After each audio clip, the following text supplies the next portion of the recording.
Assalamualaikum warahmatullahi wabarakatuh. Hai, perkenalkan nama saya Nurul Afida. Saya sebagai moderator dan sekaligus perwakilan dari kelompok 1 yang akan mempresentasikan hasil kerja kelompok kami, yaitu tentang HAM dan Demokrasi Perspektif Islam yang akan dibacakan oleh Ahmad Sahrul Mubarok, Maratus Solehah, Nurul Afida, dan Siti Aminah. Baik, saya Siti Aminah akan menyampaikan materi pertama.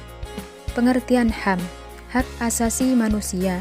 Pengertian HAM secara umum, hak asasi manusia adalah hak-hak yang telah dipunyai seseorang sejak ia dalam kandungan dan merupakan pemberian dari Tuhan. HAM berlaku secara universal, artinya berlaku di mana saja, bagi siapa saja dan tidak dapat diambil orang lain. Tercantum dalam Undang-Undang Dasar 1945 Republik Indonesia, seperti pada Pasal 27 Ayat 1, Pasal 28, Pasal 29 Ayat 2, Pasal 30 Ayat 1, dan Pasal 31 Ayat 1. Pengertian HAM dalam Islam. Hak asasi dalam Islam berbeda dengan hak asasi menurut pengertian yang umum dikenal, sebab seluruh hak merupakan kewajiban bagi negara maupun individu yang tidak boleh diabaikan. Rasulullah SAW pernah bersabda, "Sesungguhnya darahmu, hartamu, dan kehormatanmu haram atas kamu." Hadis riwayat Bukhari dan Muslim. Sejarah HAM dalam Islam. Dalam catatan sejarah, Islam juga sudah mengenal apa yang disebut dengan HAM. Salah satunya dibuktikan dengan adanya bentuk perjanjian konkret yang disebut sebagai Piagam Madinah pada tahun 622 Masehi. Bukti lainnya berupa pidato Muhammad bin Abdullah pada tahun 632 Masehi yang dikenal dengan sebutan Deklarasi Arafah. Bahkan deklarasi tersebut disebut sebagai dokumen tertulis pertama yang berisi tentang HAM. Kedua, dalam perkembangannya, HAM Humanis bahasa Inggris diartikan sebagai sebuah konsep hukum dan normatif yang menyatakan bahwa manusia memiliki hak yang melekat pada dirinya karena ia adalah seorang manusia. HAM berlaku kapanpun, dimanapun, dan kepada siapapun, sehingga sifatnya universal. Ketiga, konsep HAM modern akhirnya muncul pada paruh kedua abad 20, terutama pasca dirumusnya persyaratan umum tentang HAM di Paris, Prancis pada 1948 silam. Sejak saat itu, HAM mengalami perkembangan yang pesat dan menjadi semacam kode etik yang diterima dan ditegaskan secara global. Pelaksanaan HAM dalam skala internasional diawasi oleh Dewan Perserikatan Bangsa-Bangsa atau PBB, seperti Dewan HAM dan Badan Troktat hingga Komite HAM dan Komite Hak Ekonomi, Sosial dan Budaya. Sementara di tingkat regional, HAM ditegaskan oleh Pengadilan HAM Eropa, Pengadilan HAM antar Amerika, serta Pengadilan HAM dan hak penduduk Afrika. Bahkan Konvenen Internasional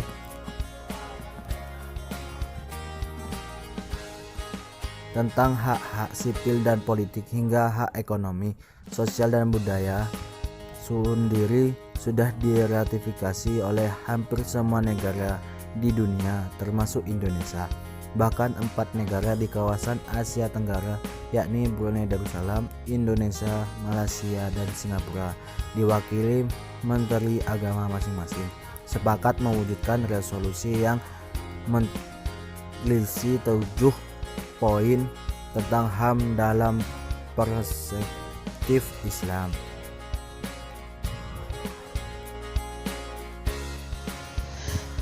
Saya Nurul Afida akan melanjutkan pembacaan materi. Perlindungan Islam terhadap hak asasi manusia. Adapun hak-hak asasi manusia yang dilindungi oleh hukum Islam, yaitu 1. Hak hidup. Hak hidup adalah hak asasi yang paling utama bagi manusia yang merupakan karunia dari Allah bagi setiap manusia. Dan yang kedua, hak kebebasan beragama. Dalam Islam, kebebasan dan kemerdekaan merupakan hak asasi manusia, termasuk di dalamnya kebebasan menganut agama sesuai dengan keyakinannya. Dan yang ketiga, hak atas keadilan. Keadilan adalah dasar dari cita-cita Islam dan merupakan disiplin mutlak untuk menegakkan kehormatan manusia. Dan keempat, hak persamaan. Islam tidak hanya mengakui prinsip kesamaan derajat mutlak di antara manusia tanpa memandang warna kulit, ras, atau kebangsaan, melainkan menjadikan realitas yang penting.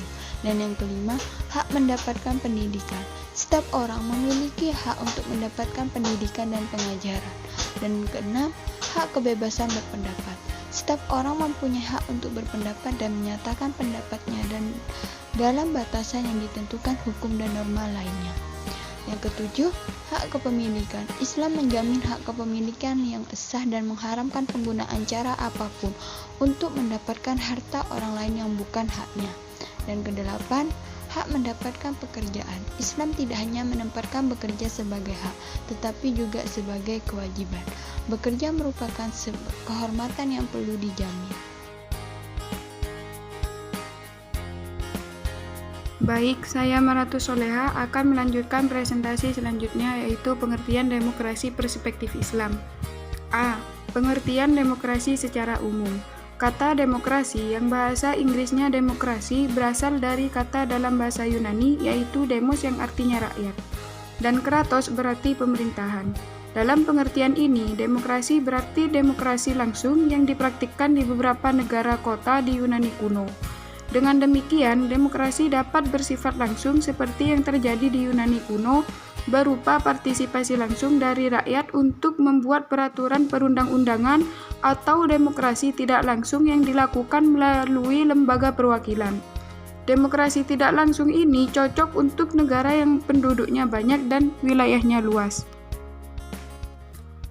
B. Pengertian demokrasi dalam Islam. Pengertian demokrasi dalam Islam adalah ideologi politik yang berusaha menerapkan prinsip-prinsip Islam ke dalam kebijakan publik dalam kerangka demokrasi. Demokrasi digunakan untuk mencapai kemajuan kemaslahatan bersama. Berkaitan dengan sistem kepemerintahan dalam bernegara, Islam memperjuangkan kesetaraan.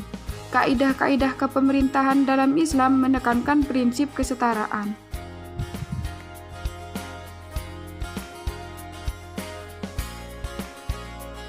Baik, saya Siti Aminah akan melanjutkan materi selanjutnya. Ciri-ciri demokrasi dalam Islam. 1. Berada di bawah payung agama Islam. 2. Rakyat diberi kebebasan untuk menyuarakan aspirasinya, yang tentunya sesuai dengan nilai-nilai Islam. 3. Pengambilan keputusan senantiasa dilakukan dengan musyawarah. 4. Suara mayoritas tidak bersifat mutlak, meskipun tidak menjadi pertimbangan utama dalam musyawarah. 5. Musyawarah hanya berlaku pada persoalan ijtihad. Manusia hanya boleh membahas mengenai masalah yang bersifat teknis. 6. Produk hukum dan kebijakan yang diambil tidak boleh keluar dari nilai-nilai agama Islam. 7. Hukum dan kebijakan tersebut harus dipatuhi oleh semua warga. Prinsip-prinsip dalam demokrasi Islam, yaitu meliputi 1. Syura, merupakan suatu prinsip tentang cara pengambilan keputusan yang secara eksplisit yang ditegaskan dalam Al-Quran. Misalnya saja yang disebut dalam surah Asy-Syura ayat 38 dan Ali Imran ayat 159. Yang dalam praktik kehidupan umat Islam, lembaga yang paling dikenal sebagai pelaksana syura adalah Al-Ahli wal Aqdi pada zaman Khulafaur Rasyidin. Lembaga ini lebih menyerupai tim formatur yang bertugas memilih kepala negara atau khalifah. Yang kedua, al-adalah adalah keadilan. Artinya dalam menegakkan hukum termasuk rekrutmen dalam berbagai jabatan pemerintahan harus dilakukan secara adil dan bijaksana. Tidak boleh kolusi dan nepotis. Yang artinya penegak keadilan dalam sebuah pemerintahan ini ditegaskan oleh Allah Subhanahu wa taala dalam beberapa ayatnya, yaitu surat An-Nahl ayat 90, Asy-Syura ayat 15, Al-Maidah ayat 8, An-Nisa ayat 58. Dan yang ketiga, al-musawah adalah kesejajaran. Artinya tidak ada yang merasa lebih tinggi dari yang lain sehingga dapat memaksakan kehendaknya. Penguasa tidak bisa memaksakan kehendaknya terhadap rakyat, berlaku otoriter dan eksploitatif. Kesejajaran ini penting dalam suatu pemerintahan demi menghindari dari hegemoni penguasa atau rakyat. Dan yang keempat, al-amanah adalah sikap pemenuhan kepercayaan diberikan seseorang kepada orang lain. Oleh sebab itu, kepercayaan atau amanah harus dijaga dengan baik. Dalam konteks kenegaraan, pemimpin atau pemerintah yang diberikan kepercayaan oleh rakyat harus mampu melaksanakan kepercayaan tersebut dan memenuhi rasa tanggung jawab. Persoalan amanah ini ditegaskan oleh Allah Subhanahu wa taala dalam surah An-Nisa ayat 58. Dan yang kelima, al-masuliyah adalah tanggung jawab. Sebagaimana kita ketahui bahwa kekuasaan dan jabatan itu adalah amanah yang harus diwaspadai, bukan nikmat yang harus disyukuri. Maka rasa tanggung jawab bagi seorang pemimpin atau penguasa harus dipenuhi. Dan yang keenam, al-huriyah adalah kebebasan, artinya bahwa setiap warga masyarakat diberi hak dan kebebasan untuk mengekspresikan pendapatnya dan yang dilakukan dengan cara bijak dan memperhatikan al-akhlak al-karimah dalam rangka al-amr bil ma'ruf wa an-nahy al-munkar. Maka tidak ada alasan bagi penguasa untuk mencegahnya.